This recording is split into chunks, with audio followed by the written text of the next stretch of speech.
Today, we are going to give you the top 24 running backs in fantasy football. As we go through and do these best ball drafts, as we go through and do these fantasy drafts, we are going to give our opinion. Again, our opinion. And before we even do this, listen, I looked back at last year because we got some comments on the wide receiver video on who was projected as a top 24 wide receiver and who actually finished as a top 24 wide receiver. And I mean, let me just tell you, last year, Allen Robinson was being drafted as a top 20 wide receiver. This, guys, how it's being projected on Underdog, how people are projecting it on other channels, that is not how it's going to end up. So our opinion and our projection is as good as anybody else's, if not better, because historically ADP data has been terrible going into the year. So before you get down and say it's the worst list you've ever seen, and I'll just say, you know what? It's actually just not like all the other lists you've seen, because we're not going to go exactly off of the ADP because the ADP is wrong. Why would we refer to a resource that is wrong? Do us a huge favor as we get into this video. Make sure you like the video. It helps us out a ton. We're trying to grow this channel, get to 1,000 subscribers. So make sure you are subscribed. We will not let you down. We've got big things coming for FD. I say DD because I'm used to it for fantasy domain. So we promise you will not regret subscribing. We've got some big stuff coming out in the next couple weeks, so make sure you are subscribed to get it all here. We really appreciate it. And again, we're trying to get to 1,000. And again, we're going to get into the top 24 running back rankings today and their tiers. And in the S tier, we are going to start with 3 guys. Number 1 is going to be Christian McCaffrey. Christian McCaffrey is going as the first running back off the board in these best ball drafts that we have been doing recently. With Christian McCaffrey, obviously, he is going into what is going to be a 27 or 28-year-old season, so he's getting up there in age, and there are a lot of people that are avoiding Christian McCaffrey for that reason. But that being said, you have to consider 2 things. Number 1, I mean, Christian McCaffrey was hyper-productive last year in that Shanahan offense after he was traded. I mean, like ridiculous, like league-winning upside. So there's a reason he's going in the top 6 picks. We're not going to argue with that. We're projecting him as our RB1 for the year, and we're going to ride with that. Austin Ekeler is going to be second. And look, Austin Ekeler is also a guy that's typically going as the RB2, depending on who you're drafting with.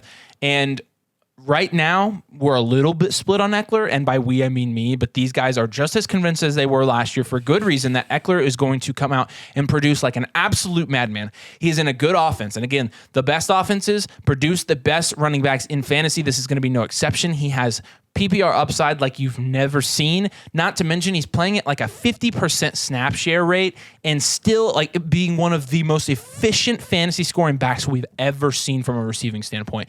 There's really not a reason for us to believe, not any concrete reason, that he's going to take a step back. So because of that, we're going to continue to rank Ekeler in this top tier as our RB2. And then as our RB3, yes, this is probably a little bit more controversial because in normal Underdog drafts, you've got Bijan Robinson going as the RB3.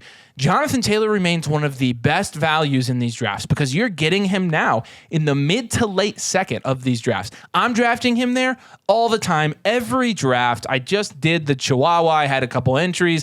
I was drafting a ton of Jonathan Taylor. I expect Jonathan Taylor to come back from his ankle injury and have a huge year. I think a lot of people have very short memories in terms of what they're thinking Jonathan Taylor will actually do this year because of what they saw last year. Jonathan Taylor was playing on a bum ankle on one of the worst offenses and with one of the worst offensive lines in the NFL. Still, he was still productive last year, not as productive. And obviously, people were disappointed in what was, they were drafting him at from a fantasy standpoint. He was going as the RB1 and the number 1 overall player last year, but he's not going there now. He's going in the second round. You're talking about a completely different value ball game when you're drafting in fantasy leagues. So because of that, we're going to rank JT in this S tier. We expect a huge year from our guy. It's backwards. I can never do it. Jonathan Taylor. All right, you've got the A tier. We're going to start here with Saquon Barkley. Yeah, Saquon Barkley here again. We may get some shade for this for not having Bijan ahead of Saquon Barkley, but I don't really care. I don't. I mean, Bijan Robinson, I think has, just like any of these guys in these first 2 tiers, just as good a chance as any of these other people to be the running back 1 overall. Do I think it's as likely as Saquon Barkley? No, because I ranked Saquon Barkley over Bijan Robinson. Saquon Barkley is coming into this season fully healthy in an offense that really hasn't gotten much better outside of, him. And he has, it's funny to say this for being a guy that was drafted 2nd overall in the NFL before, but he has a lot to prove this year because he wants this huge contract. And from just the opportunity share alone last year with Saquon Barkley, he is going to tear it up in fantasy this year between his receiving upside, the amount of times that Daniel Jones likes to check down the ball to him, his after the catch ability, and just his explosiveness still at 26 years old. Like, he is not slowed down after his injuries over the past couple seasons. He proved everyone wrong last year, every single doubter, including me to an extent. And I'm not going to fall for it again. This guy's absolutely deserving of being running back 4 on our list, first guy in the A tier. And then Bijan Robinson is going to be in the most run-heavy offense in the NFL. RB5 for a Atlanta rookie Falcons. is fantastic. It's insane. And he's absolutely deserving of being here. I think he is going to get plenty of opportunity. Obviously, there's no running back behind him that's going to take anything away from him. He is going to be the focal point of that offense in the run game and, yes, in the receiving game. I think there's a chance that he gets more targets than any receiver or any tight end in that offense because of how good he is literally everywhere. There's a reason they drafted him 10th overall. Then you've got Derrick Henry right behind him. Derrick Henry is Derrick Henry. What else do we have to say other than Hail King Henry? Like, this guy has done it for 5 years as a high-end running back 1, top 6 every single year on a points per game basis. He was 20 points per game 2 years ago. That's nothing. It was ridiculous. Then Josh Jacobs, who's just continually shorted in underdog drafts. I don't understand it. Why is he going at running back 10? I mean, there's an argument to be made that he's shorted at running back 7. In standard leagues last year, he was running back 1 overall. His situation in the passing game has gotten worse this year. So what are they going to do? They're going to run the ball. I actually disagree. I think Jimmy Garoppolo's not a step down from Derek Carr. Anyways. Okay, well, whatever. Then still Josh Jacobs was running back 1 last year. Healthy right Nothing's going to so. change. Nothing is going to change. Josh Jacobs is going to do probably similar to what he did last year. So he's absolutely deserving of being in this A tier. Simon, you've got Nick Chubb in the B tier. Absolutely. Nick Chubb finally does not have Kareem Hunt. Do you remember when everyone was letting Nick Chubb fall? Because 3 years ago, Kareem Hunt had a good season and Nick Chubb was overdrafted. Well, Kareem Hunt's gone. Deshaun Watson was horrible last year. So when Deshaun Watson was horrible, honestly, Nick Chubb did better when Jacoby Brissett was playing because the defenses had to respect the passing game. When Deshaun Watson was playing towards the end of the year, that didn't happen. Deshaun Watson will be back. He'll have had a full offseason to practice with the team. He'll be good. Nick Chubb is one of the all-time greatest running backs. He's incredible. He will be a running back 1 next year, barring injury. Next, we have Najee Harris. Smash. Every time. I know a lot of us were burnt on Najee Harris last year, but as a rookie, Najee Harris had 17.7 points per game. He had 74 receptions. Last year with Kenny Pickett, he struggled. He didn't get those same receptions. He was inefficient, but the Steelers drafted an offensive lineman, Broderick Jones, in the first round. They also drafted Darnell Washington in the 3rd, and that offensive line will be much better. Najee Harris had the 55th worst blocking as a running back in the league last year. Okay. Yeah. So expect that to improve. Najee Harris is still a very good running back. He'll get receptions. He will score. Aaron Jones, these two are a lot higher on than me. Aaron Jones last year had 14.6 points per game. The year before, he had 15.3. But the reason we're ranking him so highly is because guess who's gone? Aaron Rodgers. Discount double check, boy. The Packers will not be passing the ball as much as they were before. When you had a 2-time back-to-back MVP as your quarterback, even with horrible wide receivers, you can pass the ball a lot. Well, he's gone. Aaron Jones will be getting a bulk of the carries just like last year. A.J. Dillon, he's not him. Aaron Jones, he is. A lot of receptions, too. Yeah. Inexperienced quarterbacks love checking the ball down to running backs. Gotta wonder if this is the year that A.J. Dillon just completely takes over that backfield. But Yeah, just like last year, we wondered that too. Yep. Next, we have Breece Hall. And we are well aware Breece Hall came off of a nasty knee injury last year. Knee. But that's why we have him ranked this low. Breece Hall was an incredible running back last year. Week 1, he was already one of the best running backs in the league. He's explosive, and he will not have that this year. Look at J.K. Dobbins last year. It takes a long time for players to recover. But that is why you're getting him as a discount right now. Breece Hall will still be on a good offense. He does have Aaron Rodgers as his quarterback. He will be getting the receptions last year. In 7 games, he had 19 receptions. He was an incredibly efficient runner, and we expect Breece Hall to, especially by the end of the year, by the fantasy playoffs, when it actually matters, that Breece Hall will be a very good running back and that he will have recovered. And speaking of someone who will feast in the passing game, we have Jahmyr Gibbs next. Jahmyr Gibbs also, just like Bijan Robinson, was drafted in the early first round. He was drafted at the 112.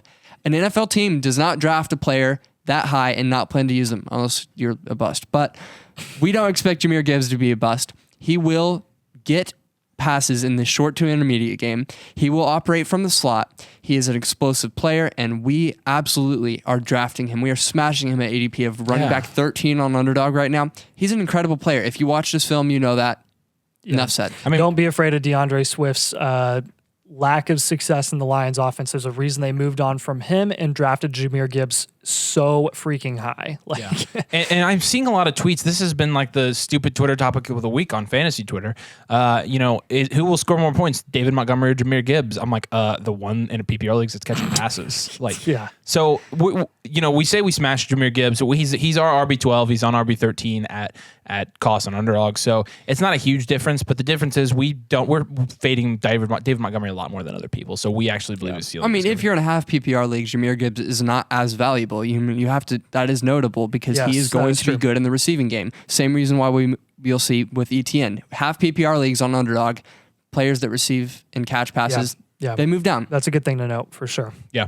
All right. Of course, you guys gave me this tier. I hate you for it. Enjoy. Yeah. I'll have fun being the source of the comment anger. That guy in the middle is the worst. He is an idiot. The C tier, we're going to start with Joe Mixon. Joe Mixon is being valued, I think, fairly accordingly on Underdog. I found myself drafting him a moderate amount. I think he's there a little bit of the time where I want him, but usually he's going at an appropriate spot. So with Joe Mixon, again, this is a guy that if he does start falling in your drafts, you absolutely have to grab him because this is a guy with RB1, not only RB1 upside, but he's like consistently performed as an RB1 when he's been on the field for the last couple of years. Not to mention, I mean, I think he's being shorted a lot for his situation. He's still on the Bengals. We talked about this on our Dynasty channel. He's still on the team. So if he's going to be on the field this year, I mean, he's going to be Joe Mixon.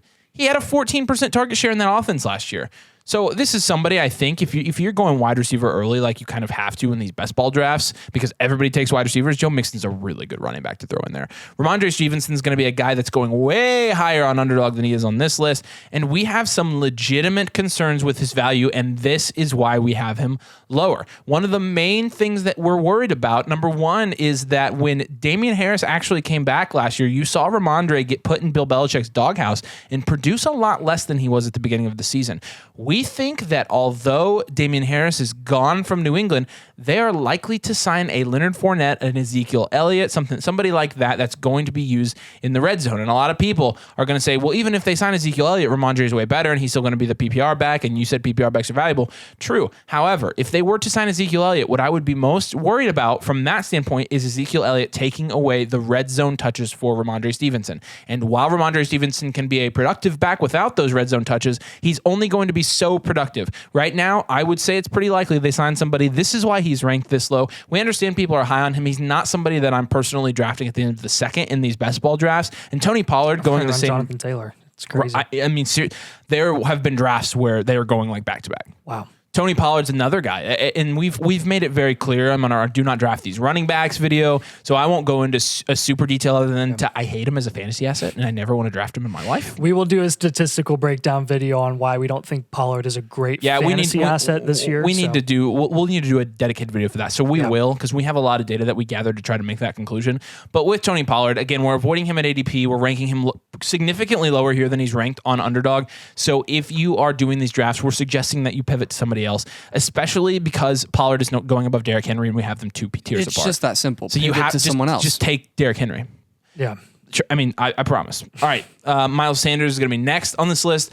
And with Miles Sanders, we're really high on him. Simon's not as high on him. But Miles Sanders is, a warm body in a bad offense, but he's better than a warm body. He's going to get so much volume. He just got paid. I mean, the team investment alone suggests that the Carolina Panthers, especially with a rookie QB, are really thinking hard about using Miles Sanders as a primary figure in their offense. When you look at the backs behind him, you're not talking about anything special. I think he's going to be a true workhorse back. He's obviously going to have to step up his receiving game if he really is going to live up to this ranking from us. We believe he will. Again, with a rookie quarterback, you're going to have a lot more dump downs, especially from somebody like Bryce Young, who has a very, very good football IQ, very good awareness, and will be willing to move around in the pocket and make those dump down passes. He's not going to be Josh Allen where he is running or passing it deep, and that's it.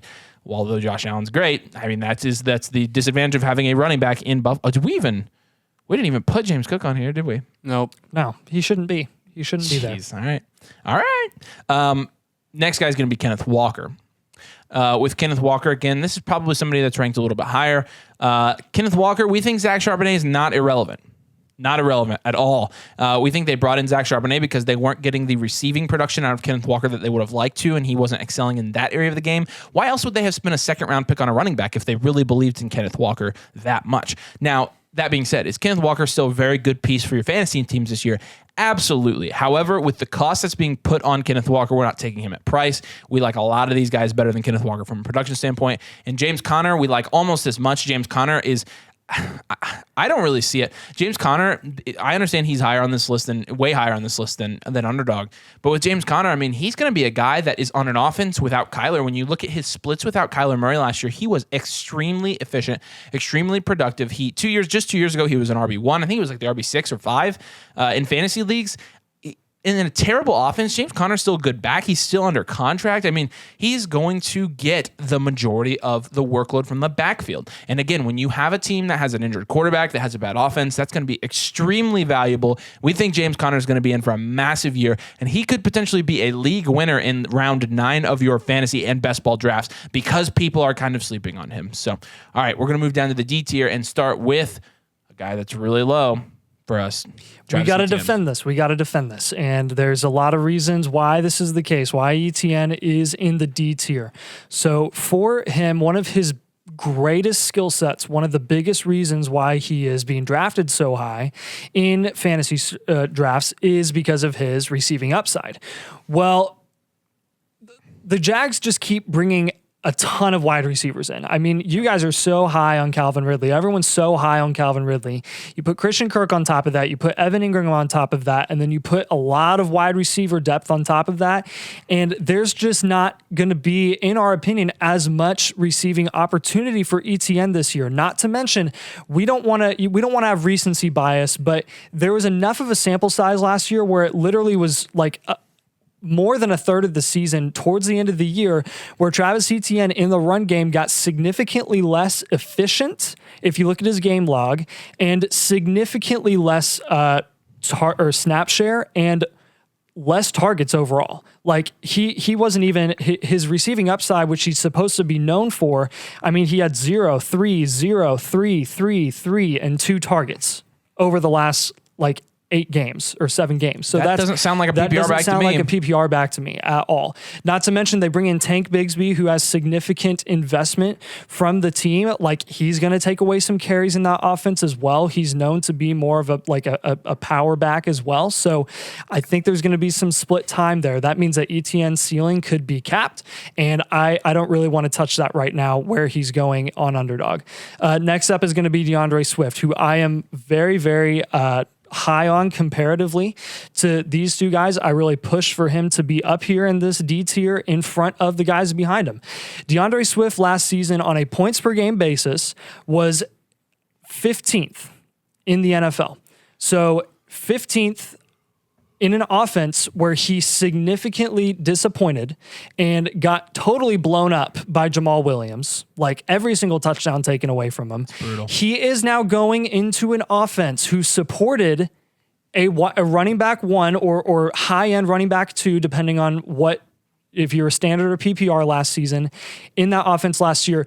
And the Eagles went out of their way to let Miles Sanders go and bring in DeAndre Swift, who has more receiving upside and more receiving capability than Miles Sanders does. And Rashad Penny is the running back 2 in that offense. Rashad Penny does not stay healthy. Rashad Penny's made of glass. Granted, DeAndre Swift is not known for being the most healthy running back in fantasy either. However, I think he gets a little bit more of a knock than he deserves when he only missed 2 2 or 3 games last year. So look, this is a guy that I am eating up at running back, 23, I think, on Underdog right now. His upside is so much higher, and he performed as a better running back last season in a worse offense and worse situation than he is right now. So he should not be knocked for this move. Next up is going to be Dameon Pierce, who Avery and I are lower on than Simon. And Simon is really pushing for this, and we're going to come alongside him here because we think that his ceiling is going to be, it could be about this high, where it's in an offense that is really growing with CJ Stroud. They're going to be favoring the run more. And yes, Devin Singletary is there. He could take away a little bit, but Dameon Pierce showed a lot of promise last season before he went down with injury. And I think his efficiency, while it was up and down, if he can really figure that out with a better head coach, like in just a better situation in general with massively limited passing ability in that offense this season, I think Dameon Pierce could have a good chance to be a high-end running back too. And then closing out this tier is J.K. Dobbins, who is finally going into a season fully healthy, finally. And this guy is really, the Greg Roman offense is no longer there for the Ravens. So they could actually have a primary running back, and the Ravens went out of their way to keep J.K. Dobbins and not replace him with anyone in this draft. And he's going to be the primary threat there. He has shown so many flashes, and we just want to see it for an entire season consistently in an offense that prides themselves on the run game. Next up is going to be the F tier. Yeah, in the F tier, we got a bunch of F-level guys, to be honest with you. I mean, the fantasy landscape at running back is hard, and so that's why we're starting off here with Rachaad White. Rachaad White was horribly inefficient in the run game last year. He had 3.7 yards per carry. Take that down to 3.6 when you're looking at true yards per carry, so discounting carries over 15 yards, I believe. His biggest positive here is his receptions. He had 50 receptions, even being on a team with Leonard Fournette, who we all know was very good in the passing game with Tom Brady over the last few years. Rachaad White was able to get out of Tom Brady's doghouse, and we know that for a lot of young players, they struggle to do that. So he showed promise. They're going to have a bad quarterback, just to be honest, in Baker Mayfield or Kyle Trask next year. And that could lead to some opportunities for the running back. There's no one else there. There's no one else that's going to be taking carries away. I mean, Sean Tucker's there But, I mean, this is fantasy. We're not worried about Sean Tucker right now at all. Next, we have Isaiah Pacheco, and talk about someone who did surprise with their efficiency. Pacheco had 4.9 yards per carry last year as a rookie. I mean, that was a game changer for the Chiefs. They used him a lot. He had 830 yards, and as a rookie running back, especially on a team like the Chiefs, that's very notable. He did not show almost any upside in the receiving game, and so his upside is capped. His ceiling is capped, and he's not going to be one of those premium running back ones like we saw Kareem Hunt be back in the day, but he's worth a shot going as late as he is. And last, we have Alexander Mattison. We have seen Mattison have stretches of performing like a running back one when Dalvin Cook is out. I think the running game in Minnesota is helpful, especially with the passing game that they have going there. They now have Jordan Addison and Justin Jefferson, and I think Alexander Mattison could fare well. But the problem is this early, it's not early in the offseason, but at this point in the offseason, there's plenty of time for the Vikings to pick up someone else. There's plenty of time for someone else to come along. They have Ty Chandler there. They have Dwayne McBride, and we do not know if Alexander Mattison is going to be the running back there. He's been inefficient, but as it stands right now, he's going to have the opportunity, and we believe that the running back position is his to lose in that offense. So he's worth drafting.